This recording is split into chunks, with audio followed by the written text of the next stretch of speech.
বিভিন্ন মহল থেকে আমাদেরকে হুমকি ধামকি দেওয়া হচ্ছে, চোখ রাঙানো দেখানো হচ্ছে। দীপ্ত কণ্ঠে বলতে চাই, আমরা কোনো হুমকি ধামকি চোখ রাঙানিকে ভয় পাই না। এই ঝিনাইদহের মাটিতে আমাদের 27 জন ভাই ইসলামী আন্দোলনের জন্য শাহাদাত বরণ করেছে। ঝিনাইদহের মাটিকে আমরা রক্ত দিয়ে আবাদ করেছে। এই ঝিনাইদহের মাটি আমরা কোনো চাঁদাবাজদের হাতে তুলে দেব না, কোন খুনিদের হাতে তুলে দেব না ইনশাল্লাহ। সর্বশেষ বলে দিতে চাই, যারা 12 তারিখের নির্বাচনে ব্যালট বক্স লুট করা বা ভোট কাটার দিবাস্বপ্ন দেখছেন, খুবই সতর্ক থাকেন। বাংলাদেশ ইসলামী ছাত্র শিবির প্রত্যেকটা সেন্টারে সেনাবাহিনীর ভূমিকা পালন করবে।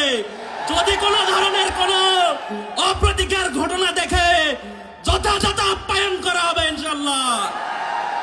সম্মানিত উপস্থিতি, সকলের প্রতি দোয়া রেখে আমার জন্য দোয়া করে আমার কথা শেষ করছে। আসসালামু আলাইকুম ওয়া রাহমাতুল্লাহ।